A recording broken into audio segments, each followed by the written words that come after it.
네, 시청자 여러분 안녕하십니까. 시사토론의 송일호입니다.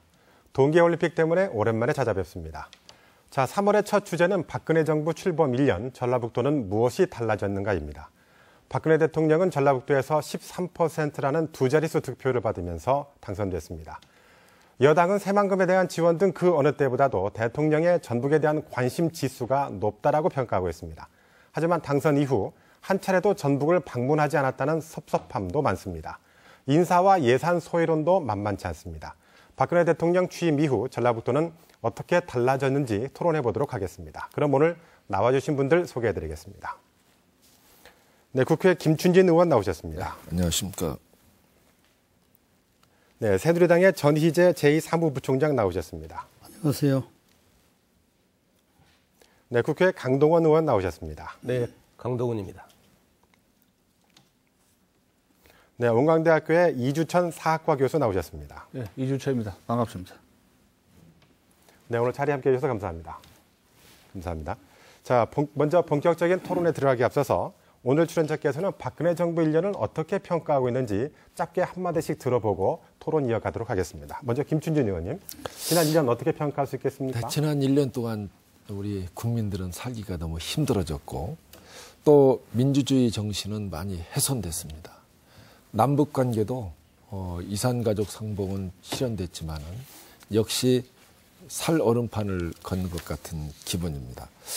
원칙과 신뢰를 강조해온 대통령이죠. 그래서 정치에 있어서 신뢰는 가장 중요한데 지금 보면은 약속이 많이 파기되고 있어요. 최근에는 이 정당 공천제 폐지에 대한 약속, 그리고 기초노령연금에 대한 약속, 또 경제민주화에 대한 약속, 많은 약속들이 파기되고 있습니다. 네, 자 전희재 부총장님 어떻게 생각하십니까? 네, 한마디로 박근혜 대통령께서 취임 이후에 지난 1년간 잘 국정을 수행했다 이렇게 평가할 수 있습니다. 뭐 여론조사 특히 SBS나 MBC에서도 보여준 바와 같이 62% 또는 63%의 높은 그 지지율을 보여줬고 또 오히려 역대 대통령 중에서 김대중 대통령 이후에 처음으로 취임 때보다 더 많이 지지율이 상승되고 특히 10% 이상 높게 지지율이 높아졌는데 그간 열심히 잘하셨다. 이건 분명히 국민들이 인정하는 그 조사입니다. 그리고 특히 잘한 부분은 이제 외교라든지 대북 관계라든지 국방 이런 분야에서 잘하셨고 약간 미흡하다는 것은 물론 조금 전에 김춘희 의원님께서 말씀하신 경제 문제라든지 또 인사 문제 이런 문제는 다소 미흡한 점이 있지만 또 복지 문제 그러나 전반적으로 1년 동안 국정을 잘 원칙과 신뢰에 입각해서 잘 믿음직스럽게 해왔다고 저는 평가하고 있습니다. 네, 알겠습니다. 자, 이어서 강동원 의원님 어떻게 평가할 수 있겠습니까? 네, 지난 1년 동안 사실 평가하라면 평가를 할 만한 그런 그 부분이 저는 별로 없는 것 같아요. 딱 하나 있다면 전두환 대통령의 재산 환수하는 거 이거 하나 있었을 텐데 그 외에는 별로 없었다. 따라서 저는 이 상식도 없고 정의도 없는 그런 1년 아니었나. 특히 대선 때 공약을 했던 국민 대통합이나 탕평인사 또 대선 공약 이런 부분들이 전부 후퇴하거나 파기돼 버렸거든요. 그래서 결국은 우리 국민들의 갈등과 반목 이것만 더 고조시키는 한 해였다. 그래서 이제 사회통합 그리고 국민통합이 어디에 실종됐는지 그것을 우리가 찾아야 할 시기가 아닌가 그렇게 생각을 합니다. 네, 이주천 교수님 세 분 말씀 들어봤는데 어떻게 평가할 수 있겠습니까? 저는 좀 다르게 보는데요. 기대 이상으로 잘하셨다고 저는 그래 봅니다. 왜냐하면 저 여성인데 또 이렇게 여러 가지 박 대통령의 독재자라는 이미지까지 있었는데 딸이 저 정도 한다는 거는 지금 65%거든요. 굉장히 무난하고 특히 대북 관계 원칙이라든가 또 미국이라든가 다른 나라의 관계, 국방 외교 이런 분야에서는 상당히 후한 점수를 줘야 되고 또 지지도가 상당히 고릅니다. 20대, 30대 골고루. 그래서 예상외로 지지도가 상당히 높다는 걸 우리가 알 수가 있고 지금 문제는 뭐냐면 옛날에는 1년 전에는 한의문 기간이라 해서 언론이라든가 야권이 봐주고 협조하는 게 있었습니다. 근데 노무현 대통령 이후 탄핵 이후로 1년도 안 돼가지고 야당이 굉장히 공격을 하는 이런 거 좀 좋지 못한 이런 관습이 있었다는 것은 굉장히 유감이죠. 그래서 좀 더 두고 봐야 되지 않는가. 그러나 무난하게 끌어왔다. 그런 생각을 하게 됩니다. 네, 지금까지 네 분의 총평을 들어봤는데요. 자, 그렇다면 토론 주제를 좀 더 세부적으로 나눠보도록 하겠습니다. 첫 번째 주제는 인사정책과 복지정책인데요. 먼저 인사정책부터 토론해 보도록 하죠. 자, 김춘진 의원님. 박근혜 정부의 인사정책 어떻게 평가할 수 있겠습니까? 이명박 정부에서는 고소형 정부라고 그랬죠. 또 역시 박근혜 대통령의 인사 난맥상은 수첩 인사라고 표현할 수 있습니다. 대표적인 예가 윤진숙 해양수산부 장관의 해임이 그런 단적인 예라고 볼 수 있습니다. 독선과 불통의 이제 수첩 인사에서 비롯되는 인사 실패, 검증 과정에서 많은 분들이 낙마를 했지 않습니까? 이것은 바로 어떤 그 인사를 할 때는 검증된 인사가 아니고 그냥 아는 사람의 인사다. 그 결과로 4대 권력기관장, 검찰, 경찰, 국세청, 감사원 또 고위직 중에 40.8%가 영남 출신입니다. 이것만 보더라도 수첩에 쓰여 있는 아는 사람의 인사다. 역시 박근혜 정부는 지역 편중 인사다. 이렇게 봅니다.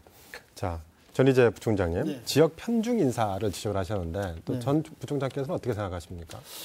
저는 그렇게 동의하지 않습니다. 물론 뭐 박근혜 대통령의 조각이나 작년에 취임 이후에 인사하면서 많은 고위직 후보자들이 청문회에서 낙마한 건 사실입니다. 그러나 그 낙마한 것은 이번뿐만 아니라 과거 노무현 정부나 이명박 정부에서도 계속 있어왔기 때문에 100% 무결점의 그 후보자가 나올 수는 없기 때문에 그건 뭐 어느 정도 인정이 됩니다. 그래서 인사하는 데 있어서 어떤 지역 편중 인사에서 했다는 것은 저는 동감하지 않고 박근혜 대통령이 취임 초에 그 조각을 하면서 또 중요 자료를 인선하면서 전문성을 많이 중시해서 이렇게 일을 하기 위해서 국정 철학을 실현하기 위해서 일을 하기 위해서 주로 그 전문성에 의존하다 보니까 아무래도 좀 그 다른 분들이 느낄 때 너무 전문성 위주로 하다 보니까 지역적인 그러한 배려 없이 했다. 그래서 국민 통합이나 이런 점이 소홀했지 않냐 이런 평가는 나옵니다.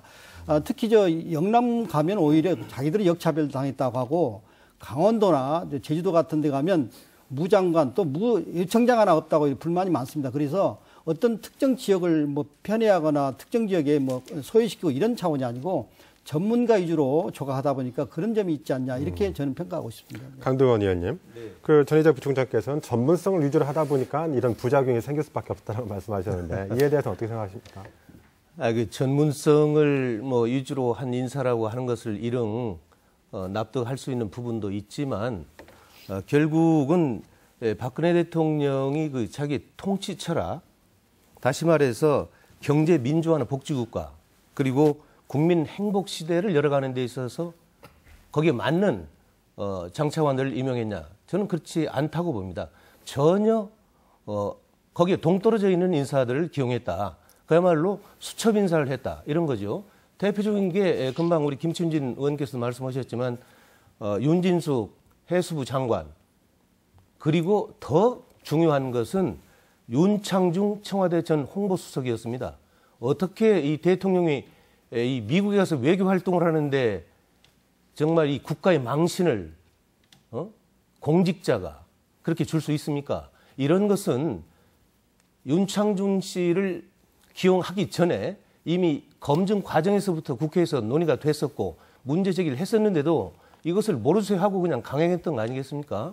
그래서 이것은 대단히 이 불통 인사였다. 그 결과가 이렇게 드러난 거 아니냐. 그런 차원에서 볼 때 이것은 굉장히 좀 박근혜 정부의 인사정책이 실패했다.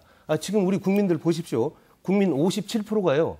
대한민국에서 다시 태어나지 않고 싶다 이렇게 답을 합니다. 그리고 70.9%가요. 뭐라고 하냐면 공정한 사회가 아니라고 지금 보고 있거든요. 특히 인사 분야에 있어서. 이 부분은 이 박근혜 정부 1년을 지금 정산하는 그 결산하는 마당에서 아주 새누리당과 박근혜 정부가 아주 깊이 통찰해야 될 그럴 부분이다. 이렇게 생각을 합니다. 자, 이주천 교수님, 강동원 의원의 지적을 들으셨는데 또 저 지점에 대해서는 어떻게 평가할 수 있겠습니까? 글쎄, 저는 좀 다르게 보는데요. 지금 박 대통령이 상당히 지금 나름대로 원칙과 공정하게 하려고 하고 있습니다. 옛날에 그 조지아 카터 대통령도 조지아 마피아라 해가지고 말썽이 생겼지만은 나중에는 유행이 됐거든요. 근데 지금 우리 호남에서 10 내지 15%로 지지를 하고 있지 않습니까? 그리고 다른 데는 지금 뭐 67% 하고 있는데 지역 편중이라기보다는 자기가 원하는 집권했으니까 자기가 원하는 전문성과 통치 차력을 구현하려고 아는 사람을 통해서 하다 보니까 이런 조각을 언론이라든가 방송에서 지역에서 자꾸만 차별이다 이런 지역 편적이라 한다는 것은 좀 문제가 있다고 봅니다. 그리고 국회 청문회가 약점 털기라 해가지고 훌륭한 사람을 자꾸만 이런 해가 털어내지 않습니까? 그런 제도부터 우리가 좀 시정을 해야 되지 않는가 그런 생각하게 되고 지금 1년밖에 안 됐는데 윤 장관하고 윤창중 씨 그걸 거론해가지고 인사청문회가 총체적인 실패라는 거는 좀 지나친 말씀이죠. 제가 반론 하나 제기했는데요. 저는 동의하지 않습니다.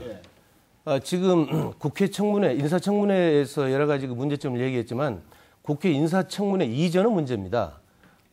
박근혜 대통령께서 후보 시절에 우리 호남에 와서 뭐라고 했습니까? 집권하게 되면, 대통령이 당선되면 호남의 인사를 중용하겠다. 인사 탕평책을 공약했습니다. 지금 우리 호남 출신 인사들이 지금 거기에 지금 상당 부분이 동의할 수 있을 만큼 인사에 지금 대우를 받았다고 생각하십니까? 역대 정권이 출범하면서 호남 출신 장관을 한 사람도 기용하지 않는 정권이 박근혜 정권이었습니다. 지금 보십시오. 전북 출신 진영 장관이라고 하지만 진영 장관의 이력을 보면 본 적이 서울입니다. 방한남 장관 전남이라고 하지만 이분도 전남이 아니고 서울입니다.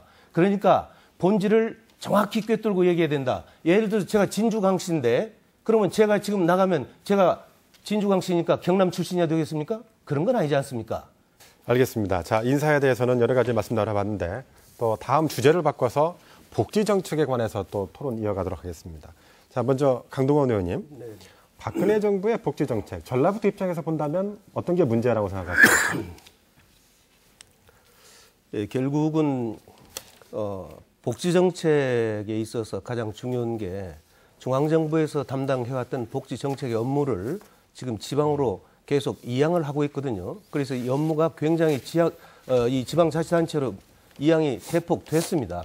그러다 보니까 이 지자체에서 근무하고 계시는 이 복지 업무를 담당하는 분들이 굉장히 그 과로에 시달리고 있고 지난번에 익산시에서는 그냥 자살하는 경우도 있었지 않습니까? 자, 그런 반면에 복지 예산을 대폭 증가함에도 불구하고 이것을 지방비 부담을 늘린다는 데 문제가 있거든요. 그러니까 지방자치단체에서는 돈이 없기 때문에 국비를 오히려 반납해야 되는 그런 상황까지 나타나는 게 오늘날 현실인데 지금 재정자립도를 보십시오. 서울은 88.8%고 경기도는 평균 71.6%입니다. 우리 지금 전남 같은 경우는 한 21%, 전라북도가 한 24% 되는데요. 제 지역인 남원 순창은 8.6%입니다. 전국이 최하위거든요. 자, 이런 상황에서 복지정책을 아무리 선의적으로 잘 펼친다 하더라도 지방자치단체에서 재정을 부담할 수 있는 능력이 없기 때문에 이런 문제가 선결돼야 옳다. 이제 그런 차원에서 저는 이제 이 국가의 그 세금 중에서 국세와 지방세의 비율이 현재 한 8대 2쯤 되는데 이것을 한 6대 4 정도로 지방비를 국비에서 이양을 시켜준다. 예를 들면 국비 중에서 간접세에 해당되는 주세랄지 특수세랄지 부가치세랄지 뭐 이런 부분들을 지방으로 대폭 이양을 해서 지방정부의 재정 자립도를 높여준과 동시에 정부에서 시행하고 있는 이 복지 분야의 예산을 지방자치단체가 부담할 수 있는 여건을 먼저 성숙시켜주는 것이 좋다. 네. 그때가 되지 않았나 이렇게 네. 봐집니다. 저 주장에 대해서 우리 전희대 부총장께서는요. 네. 우선 그 주장에 답 드리기 전에 우리나라가 지금 박근혜 대통령이 취임 후에 1년 됐습니다만은 공약대로 복지에 신경 쓰고 있다. 지금 우리나라가 예산이 356조인데 그중에 100조가 지금 복지 분야에 들어가거든요. 그래서 한 30%가 들어가고 있는데 후보 때 약속된 복지 공약은 약간 다소 좀 축소가 됐지만은 어떻든 공약대로 이행됐다는 것을 전제로 말씀드리고요. 강동원 의원님께서 말씀하신 복지를 강화하다 보니까 지방 재정들이 어려워진 건 사실입니다. 그래서 서울시에서도 무상보육비를 부담하니 상당히 시끄러웠습니다만은 그래서 지금 작년도 12월 10일 날 우리 지방소비세법을 국회에서 개정해 주셔가지고 지방 소비세율이 과거에는 5%였는데 지금 11%까지 올렸습니다. 그래서 금년부터는 2조 원이 지방자치단체로 이제 지원이 되고, 그 다음에 무상보육 관련 예산도 과거에는 서울시는 20% 그리고 지방은 50% 부담인데 국고 비율을 올려서 서울시는 35%를 국가에 주고 지방은 65%까지 국가에 줍니다. 그래서 차근차근 모든 그 지방 재정을 도와주고 있습니다. 간접적으로. 그리고 국회에서 지방 재정에 그 도와줄 수 있는 그런 관련 법률이 여러 개 계류되어 있는데 그것이 통과되면 한 3조 원 정도가 또 지방으로 넘어가야 됩니다. 그래서 지금 중앙에서도 최대한 그 지방 재정을 보완하기 위해서 도와주기 위해서 많은 고민을 하고 있습니다. 다만 지방에서 지금 내국세 비율을 19.24%인데 그걸 21%가 이상으로 올려달라고 자꾸 건의하고 있는데 이건 기획재정부에서 많은 고민을 하고 있는 걸로 제가 알고 있습니다. 어떻든 강동원 의원님께서 말씀하신 그 지방 재정의 이 복지가 굉장히 중요한 그 포션이고 부담을 많이 가고 있습니다. 전북 재정 같은 경우는 28%가 복지로 들어가거든요. 그래서 전라북도도 어려움을 겪고 있는데 그 점은 중앙정부나 기획재정부에서 고민을 많이 하고 앞으로 기회 될 때마다 네. 더 보충할 걸로 예상이 됩니다. 네. 자, 김춘진 의원님, 이런 보완책 어떻게 충분하다고 생각하십니까? 그렇지 어떻습니까? 않죠. 아까 소비세 소비세를 이제 비율을 높이고 한 것들은 정부가 경기 활성화를 시킨다, 주택 경기 활성화 시킨다 하면서 이 지방에서 갖는 그러한 세원을 대폭 줄였어요. 그래서 인심은 중앙정부가 쓰고 그 재원은 지방정부가 부담하는 이런 꼴이 됐거든요. 그래서 그나마 보전하기 위해서 그렇게 올렸다는 말씀을 드립니다. 아울러서 이 대통령께서 이 복지 정책에 대해서 생애 맞춤형 복지라든가 뭐 이런 공약을 많이 하셨죠. 그러나 이 대통령이 당선되고 나서는 실현 가능성 없는 공약은 아예 뺐다. 그런데 지도자는 국민과 맺은 약속은 하늘이 무너져도 지켜야 된다고 이렇게 말씀을 하셨거든요. 그럼에도 불구하고 이 4대 중증 질환에 대해서 이 공약을 했던 거, 거기에 가장 큰 문제가 되면은 이 상급 병실료라든가 또 이렇게 선생님을 교수를 이렇게 선택하는 선택 진료라든가 또 이 간병인이라든가 이런 여러 가지의 의료비가 많이 들어가는데 거기에 대해서 대통령께서 나물라라고 하고 있고 또한 아울러서 5년 동안 이런 4대 중증 질환에 더 들어가는 돈이 9조 정도가 되는데 이것은 국가의 세원으로 서는 게 아니라 그동안에 건강보험복지공단에 이게 쌓여있는 그런 돈을 활용을 해서 하겠다고 하는 결국에 우리 국민들이 이 건강보험료 낸 돈을 고스란히 이렇게 공약을 이행하는 데 쓰겠다 하는 것은 저는 옳지 못하다고 봅니다. 또 아울러서 기초연금에 대해서 이제 기초노령연금을 20만 원까지 전액 다 주겠다고 그랬는데 그것도 역시 복지정책의 이제 후퇴입니다. 자, 유천 교수님, 복지정책에 대한 부정적인 입장을 정리를 해보면 이렇습니다.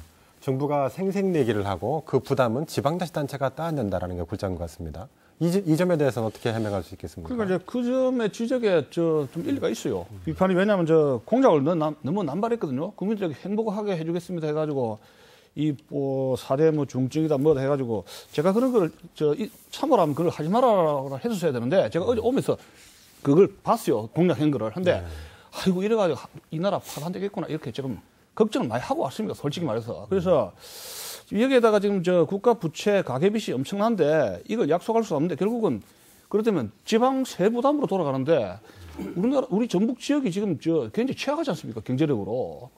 교육 인구도 지금 떠나고 있거든요. 중학 고등학교 때문에 서울로 가지 않습니까? 그렇기 때문에 정부가 이 마당에서는 안 된다는 건 안 된다고 해야 되지 않는가. 그래서 서로가 자기가 책임이 안 된다는 건 안 된다는 거 이야기하고 그리고 국회가 지금 선진화법까지 했는데 지금 식물국회가 됐지 않습니까? 그래서 여야가 털어놓고 이거는 도와주겠다, 지방에. 이건 해주겠다. 이렇게 솔직하게 좀 배분이 돼야 된다. 그런 생각을 하고 있습니다. 네. 다음 두 번째 주자로 넘어가도록 하죠. 지금까지는 전반적인 공약에 대해서 살펴봤다면 자, 이번에는 전북만 가지고 좀 세밀하게 한번 들여다볼 필요가 있을 것 같습니다. 두 번째 주제는 전북의 대선 공약 사업 과연 제대로 돌아가고 있는지 점검해 보는 순서인데요.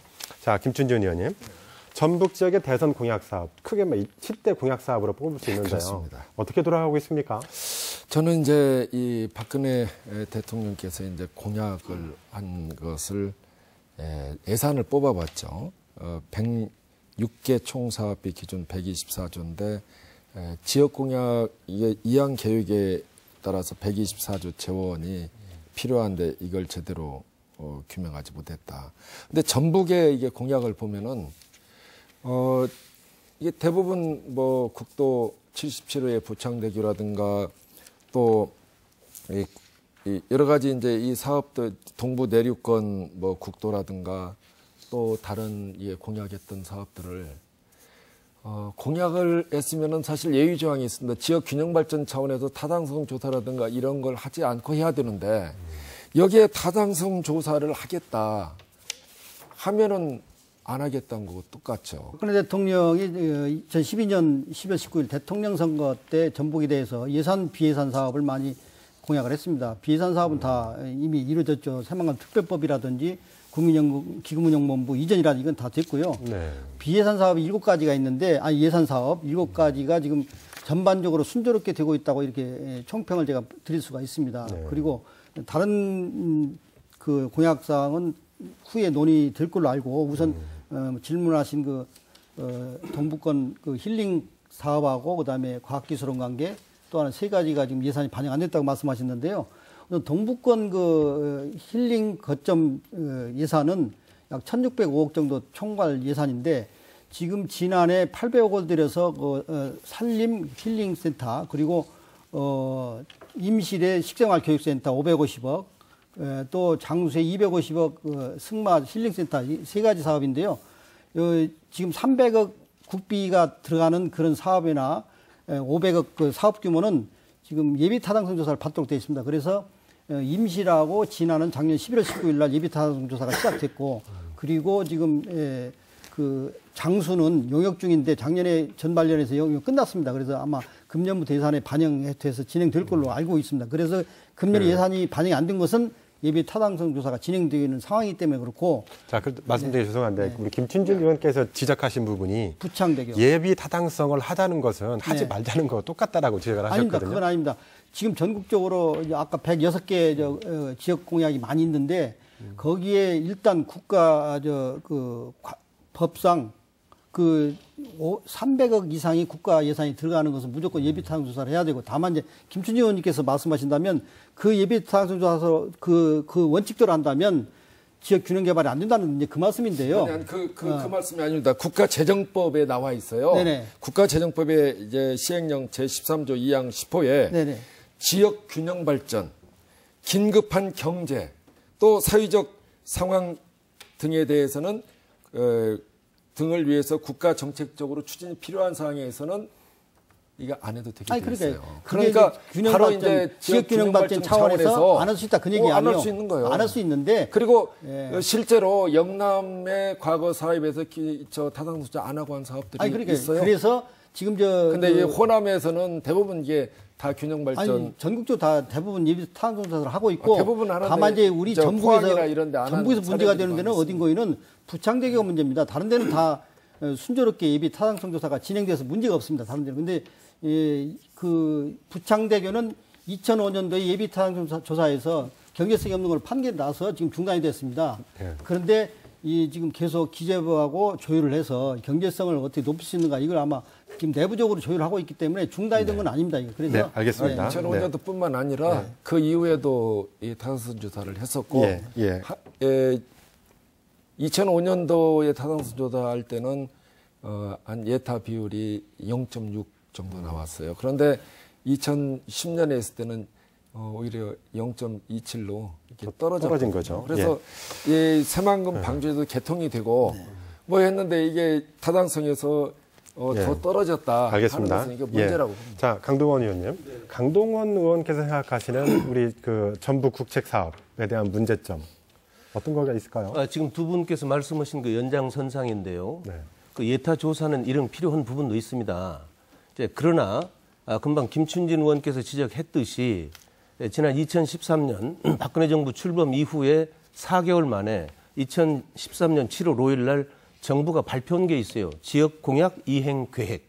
여기에 보면 이제 106개 공약 사업이 있는데 지금 전라북도에서 지금 시행되고 이 공약을 한 것 중에 크게 4가지가 지금 전혀 진도가 안 나가는 게 있습니다. 부창대교, 그다음에 지덕산악권의 힐링 거점 사업 그다음에 이제 동부 내리권, 새만금에서 정읍을 거쳐 남원은 도로, 그리고 이제 미생물 용 복합 과학기술단지인데 이 부분들이요 지금 예타 조사를 하게 되면 경제성이 없는 걸로 다 나올 수밖에 없는 상황인 것을 훤히 알면서 이것을 지금 예타를 강제하고 있거든요. 그렇기 때문에 김춘진 의원께서 말씀하신 것이 예타를 강행하겠다는 것은 안 하겠다는 거고 같다. 이렇게 지금 말씀하시는 거예요. 저는 여기에 동의를 하고 있습니다.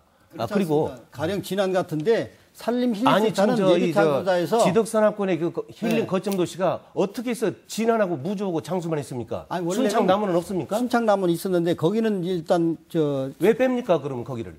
아니 그건 빼고 있어요 지금. 기본적으로 손도 대지 않고 있습니다. 그럼 같은 지덕산악권의 힐링 거점 도시인데도 여기에서도 선별합니까? 아니 그런 건 아니잖아요. 지금 현실에 맞게 이제 예산 그 규모에 맞게 아마 축소된 걸로 알고 있는데 그렇지 않습니다. 그런데 문제는 예비타당 조사한다고 해서 그 무조건 빼는 건 아닙니다. 지금 지난 같은 데는 자체 영역에서 예비타당 조사가 많이 나왔고 그다음에 원래는 사업 규모가 2천억까지 됐는데 예비타당 조사에 맞게 축소해서 800억이 된 겁니다. 그러니까 이건 절차상 거치는 거지 안 하게 된 건 아닙니다. 지덕산악권의 힐링 거점 도시는 공약을 세울 때부터 이 문제에 봉착해 있었던 겁니다. 그렇기 때문에 그 당시에 이 포괄적으로 집어넣었다가 지금 가장 손쉬운 진안과 장수 여기에 손을 대고 있고 나머지 순창이나 남원은 일체 지금 거들러 보지도 않고 있는 상황이에요. 임실도 하고 있죠. 임실도 하고 있는. 그러니까 임실하고 남원하고 순창은 다른 거죠. 자, 알겠습니다. 이주천 교수님, 지금 예비 타당성에 대한 논란이 있는데 어떻게 생각하십니까? 저는 이 예비 타당성 조사는 지금 전국적으로 하고 있거든요. 300 이상. 그러면 이거는 해야 되고 우리 전북만이 아니고 당연히 해야 되고 과거 MB 정부 때 뭐 포항 쪽에 이상적 형님 쪽이니까 무조건 패스 뭐 이런 게 신문 나오고 말씀드렸지 않습니까? 이런 거는 진짜 없어야 됩니다. 그건 없어야 되고. 다른 지역뿐만 아니라 지금 타당성 조사를 해가지고 지금 예산 낭비라든가 없애고 예산을 절약을 해야 된다는 건 당연합니다. 그리고 제가 누님 말씀드리지만 공약을 100% 이행해야 되는 건 아닙니다. 전 세계 정치가들 자기 공약 100% 이행 못합니다. 어느 나라 정치가들이 자기 공약 100% 이행합니까? 그런 점을 좀 말씀드리고요. 지금 새만금 같은 경우에는 다른 데 가면은 이건 특혜라 그럽니다. 왜 그거를 해주느냐 이런 이야기예요. 그러면 우리가 이런 새만금도 우리가 특혜 인본을 받았지 않습니까? 우리가 좋은 것도 있지 않습니까? 그런 점을 아울러서 생각해야 되지 않습니까? 제가 반론하겠습니다. 새만금을 전라북도에서 받았습니까? 그게 아닙니다. 1991년도에 그 당시에 대통령 선거를 앞두고 당시 민정당의 노태우 대통령 후보의 공약이었습니다. 그리고 거기 와서 기공을 했지 않습니까? 그건 국가에서 표를 얻기 위해서 전라북도에 공약을 세웠던 거지 전라북 도민이 원했던 건 아니다 그런 얘기입니다. 아니 그런데 많은 돈을 갖고 오지 않습니까? 아니 그러니까 그걸 가지고 지금 새누리당에서 영남 쪽 새누리당에서 어떻게 이용을 하냐? 새만금은 전라북도에 그냥 보너스를 주는 거니까 여타 전라북도의 개발 정책이나 예산은 배제하고 있는 거예요. 이걸 무슨 떡주듯이 주는 것처럼 국책 사업을 우리 도의 어떤 수건 사업처럼 이렇게 그냥 두리뭉술하게 내려보내면서 새만금 하나 때문에 우리 전라북도에 막대한 지장이 왔다. 그런 거 아니겠습니까? 전혀 제 말씀을 김천재 의원님. 새만금 사업이 계획이 된 건 이제 그 당시 대통령이 1987년에 공약을 했던 거고 91년부터 방조제를 막기 시작했습니다. 그런데 문제는 거기에 투입된 돈이 거기에 고깃값만큼도 투입이 안 됐어요. 그래서 무슨 돈을 줬다는지 다 이해할 수가 없어요.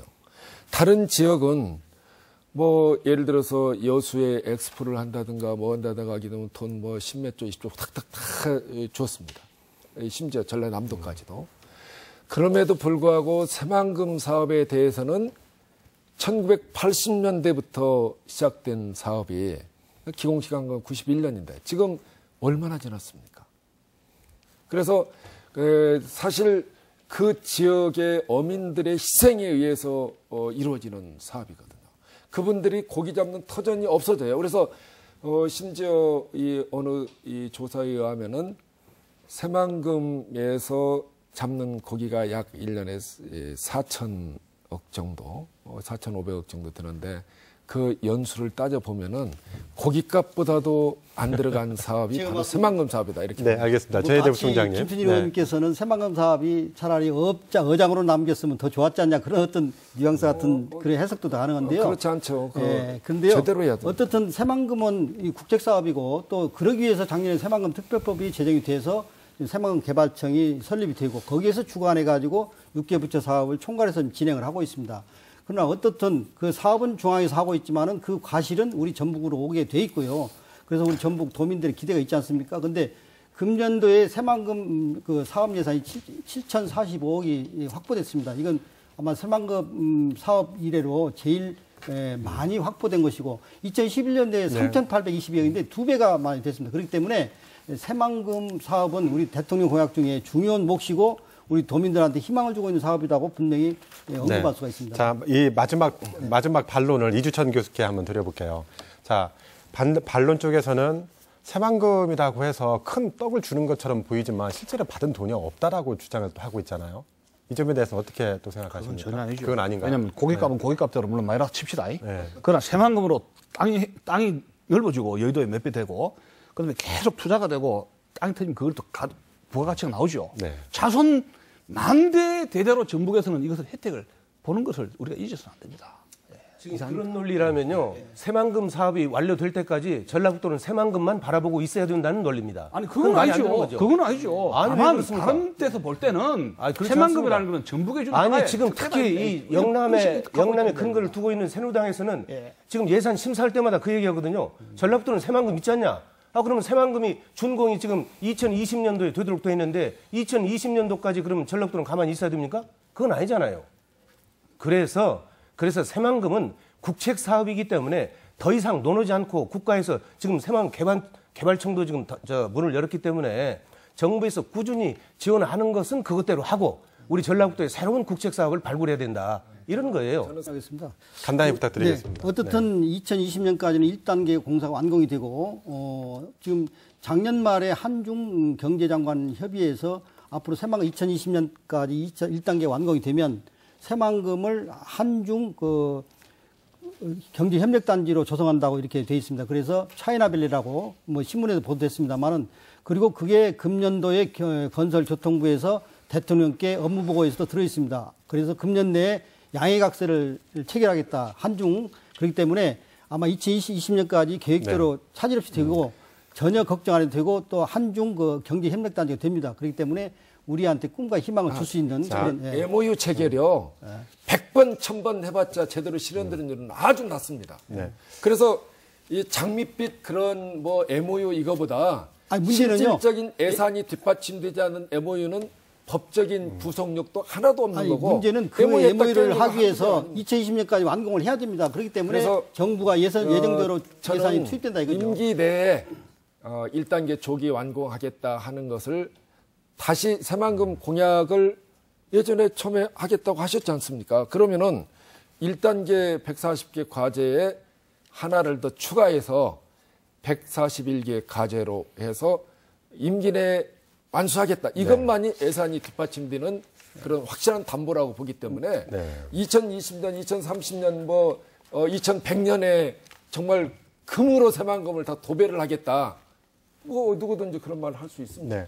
저희가 여기에 대해서 제가요 딱 30초만 하겠습니다. 지금 대통령께서도 그랬고 새누리당 황우여 대표께서도 2020년에 완공을 해야 될 것을 임기 내인 2017년도까지 완공하겠다 이렇게 공약을 했어요. 그런데 바로 열흘 전인 2월 16일 날 이 국토부에서 새만금 종합개발 계획을 보완하기 위해서 국토연구원에 용역을 의뢰했는데 그 결과가 나왔거든요. 그런데 여기 보면은 2017년까지 하겠다는 내용이 싹 빠져버렸어요.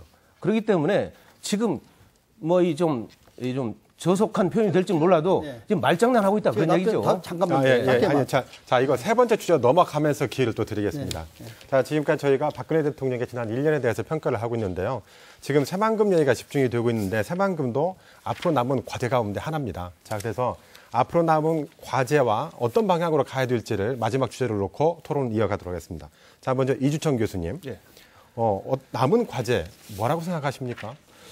남은 과제라는 것이 이제 전북뿐만이 아니라 전 대한민국 전 국토를 골고루 불만이 없도록 이렇게 예산을 갖다가 잘 배분 조정하고 인사도 마찬가지죠. 이것도 잘 배분해가지고 어느 지역에서도 이 탕평을 해서 정치를 잘할 수 있도록 그런 말을 들어야 되는 거 아니겠습니까? 근데 그걸 좀 저희가 이제 전라북도에서 방송을 하다 보니까 그걸 전북으로 좀 좁힌다면 가장 필요한 건 뭐라고 생각하십니까? 그러니까 제 생각에는 결국 새만금이거든요. 이게 전략 산업 아닙니까? 전북이라든가 우리나라 별 때. 여기에 일단은 우리 전북이라든가 국가가 올인해가지고 이것을 조기에 앞당기는 식으로 전북 도민들의 정치권이 지혜를 모아야 되지 않는가. 일단 이 새만금이 제일 중요하거든요. 네. 그리고 다른 거는 예산 사업을 가져올 때 어떤 논리 예산 사업 타당성을 조사하지 않습니까? 그럼 0.5 이하면 나가웃돼 버려요. 그렇기 때문에 어떤 논리든지 이런 걸 도로 항만 그 공항 같은 거를 쓸 수가 있다 해서 인구 같은 거 문제해서 이거를 어떻게 수치를 올리는 방향으로 해서 예산 타당성 조사에 좀 더 적극적으로 활용을 해야 된다는 그렇게 해야 되지 말씀이시죠? 않을까 그런 생각이 듭니다. 자, 강동원 의원님. 네. 박근혜 정부가 앞으로 남은 과제는 무엇이고 남은 임기 4년이잖아요. 네. 방향성을 어떤 방향성이 필요하다고 보십니까? 저는 이제 기본적으로 이거 한 가지를 지적하고 싶어요. 대통령께서는요, 어느 분이 되셨던 간에 행정가이자 정치가입니다. 그렇기 때문에 이 대통령 선거 때 공약을 제시하는 것은 행정적 측면과 정치적 측면이 있다. 이렇게 봐집니다. 정치적 측면이라고 하는 것은 지역 균형 개발 차원에서의 어떤 이 지역에 골고루 안배를 해서 공약을 제시한다든지 이런 것이고 또 행정적인 부분은 여기에 예산으로 충분히 뒷받침할 수 있는 것을 사전에 검증을 해야 되는데 지금 박근혜 대통령의 공약을 보면요. 행정적인 측면, 즉 예산을 검토한 부분은 전혀 나타나지 않고 있어요. 그래서 아까 이주천 교수께서도 말씀을 하셨는데 이 부분들이 어떻게 조화를 잘 이룰 수 있도록 해내느냐. 이것이 저는 가장 큰 관건이라고 봐지고요. 특히 이제 이것은 우리 전라북도뿐만이 아니라 우리 전국적인 현상일 텐데 가장 최근에 지금 여론조사한 내용 중에 아주 충격적인 부분이 있어요. 뭐냐면 박근혜 정부 1년 동안에 복지정책 잘하고 있었냐 이렇게 물었으니까 잘했다가 9.9%고 못했다가 15.7%입니다. 또 경제정책 4.2%가 잘못하고 있다. 잘못하고 있다가 14.7%예요. 그다음에 정치개혁이나 사회통합 이 부분도 잘못하고 있다가 12%에서 20%까지 나옵니다. 그렇기 때문에 이제 1년 동안 박근혜 정부가 출범을 해서 여러 가지 지금 이제 이 공약 사업부터 이 국정 통치 철학을 접목해가는 과정일 텐데 이런 국민적 여론을 겸허하게 수용해서 앞으로 복지정책과 경제정책 그리고 정치 개혁과 사회 통합 이 부분에 치중을 해서 나가야 된다 이렇게 봐집니다. 네, 전희재 총장님. 네네. 앞으로 남은 과제 그리고 방향성 어떻게 보십니까? 제가 볼 때는 일단 앞으로 4년 남았습니다만은 박근혜 대통령이 그 후보 시절에 공약했던 그 국민 대통합, 세대와 계층과 이념을 뛰어넘는 보다 아우르는 대통합. 그래서 우리 인재 골고루 대탕평을 써서 등용한다는 이런 원칙 하나. 그 다음에 지역 균형 개발이 있습니다. 두 가지 축을 완비한다고 이렇게 공약을 했습니다. 그래서 그 점이 두 가지가 우리 도내에도 녹아 스며들어야 된다고 저는 느끼고 있습니다. 그래서 앞으로 우리 서두에 많이 논란이 됐습니다만은 그 인사적인 면에서 우리 전북에 배려를 해줘야 한다. 그건 저도 같이 공감으로 주장하고 싶습니다. 어쨌든 뭐 첫 그 조각이나 첫 인선 때는 그런 전문성을 위주로 했다고 하지만 앞으로 우리 전라북도 소외 의식을 갖지 않도록 그런 그 인재의 등용을 좀 해줘야 되지 않나. 저도 그런 점은 같이 공감해서 건의드리고 싶고요. 네. 또 하나 두 번째는 이제 지역 개발에서도 우리 당초 약속했던 그런 공약 또 예산 사업, 비예산 사업이 있습니다. 그래서 예산 사업은 차질 없이 이제 공약을 다 이행해야 되고 또 중요한 것은 이제 국민연금 기금운용본부 이런 것들 차질 없이 와서 정말 전라북도가 제2의 금융허브가 될 수 있도록 약속대로 다 이렇게 돼야 하지 않냐. 그런 것들이 돼야 되고 세 번째 하나 더 말씀드리고 싶다면은 어떻게 됐든 지역적으로 골이 깊습니다. 어떻게 됐든 뭐 지역 탕평시를 안 써서 그런지 불균형 성장이 돼서 그런지 몰라도 그런 것이 있기 때문에 정치적으로 이 영호남과 이게 갈래가 좀 이렇게 융합될 수 있는 그런 대통합 정책을 많이 좀 했으면 그런 생각이 듭니다. 오늘 그 박근혜 대통령 취임 1년을 놓고 여러 가지 성과를 좀 돌아봤습니다. 상당히 많은 이야기가 왔다 갔다 하는데 시간 관계상 토론을 끝내야 될 시간이 된 것 같습니다. 자, 마무리 말씀 부탁드리겠습니다. 먼저 강동원 의원님께 부탁드릴게요. 네, 저는 박근혜 대통령께서 남은 임기 4년 동안 국민과 소통을 잘 해주실 것을 정말 희망합니다. 지금 언론에서조차 불통 대통령이라고 이렇게 정말 지난 1년을 평가하고 있는데 사실 소통은요. 권력을 가진 대통령과 집권당 그리고 거기에 같이 이 국정 철학을 담당하고 있는 이 행정부만 소통을 하면 그건 소통이 아닙니다. 불통이죠. 적어도 대통령께서는 정치의 파트너십을 가지고 야당과 지속적인 그 소통을 해야 되고 국민과 소통을 해야 된다. 이렇게 봐집니다. 지금 상태로 보면 소통이 전혀 안 되기 때문에 이 모든 문제가 나오고 있다. 이 부분은 우리 그 전 총장께서요. 정말 이 전라북도의 여론이 이렇다라고 하는 것을 강력히 건의해서라도 좀 소통이 되는 그런 대통령이 되기를 희망합니다. 네, 말씀 감사합니다. 자, 이주천 교수님 부탁드릴게요. 지금 이제 4년 임기가 남았는데 국내적으로 굉장히 지금 혼란기지 않습니까? 남북 관계도 그렇고. 그래서 남과 북 양쪽 다 국내 정치도 그렇고 북한하고 관계도 또 역시 그 대화를 또 하셔가지고 참 훌륭한 대통령이 됐으면 좋겠습니다. 예, 이상입니다. 네, 김춘진 의원님. 저는 박근혜 대통령이 선거간 정부, 선거간 대통령이 되기를 희망합니다. 이것은 대한민국과 대한민국 국민을 위해서입니다. 그래서 간절히 성공을 한 정부가 되려면 어떻게 해야 되는지, 과거의 대통령과 역사적으로 남는 대통령이 무엇을 추구했는지, 즉 국민이 원하는 거, 민생, 국민이 행복한 걸 추구할 때에 저는 성공한 대통령이 될 수 있다고 봅니다. 아울러서 항상 국민과의 소통은 반드시 필요합니다. 이 소통하지 않는 정부는 성공할 수가 없습니다. 그래서 저희 민주당에서는 국민만을 바라보고 민생을 최우선시하며 대통령께서 국정을 올바로 수행할 수 있도록 견제하고 또 대안을 제시하고 생산적인 비판을 계속하겠습니다. 네, 마지막으로 전희재 부총장님. 네, 시청자 여러분 잘 보셨죠? 우리 박근혜 대통령이 지난 1년간 정말 열심히 잘하셨습니다. 그리고 우리 박근혜 대통령은 우리 전북을 정말 희망의 땅이라고 항상 언급했습니다. 앞으로도 우리 전북에 많은 애정을 가지고 공약된 사업을 차질 없이 이행하도록 많이 관심을 베풀 거로 생각이 됩니다. 그리고 지난 25일 날 경제 3개년 혁신 계획을 발표했습니다만 앞으로 4% 성장 또 70% 고용률 달성 또 4만 불 시대를 달성한다고 했으니까 우리 그걸 기대하면서 우리 경제에 올인하고 우리 전 도민이 합심해서 박근혜 대통령의 국정 철학에 동참할 수 있도록 간곡히 당부드립니다. 네, 시청자 여러분 어떻게 보셨습니까?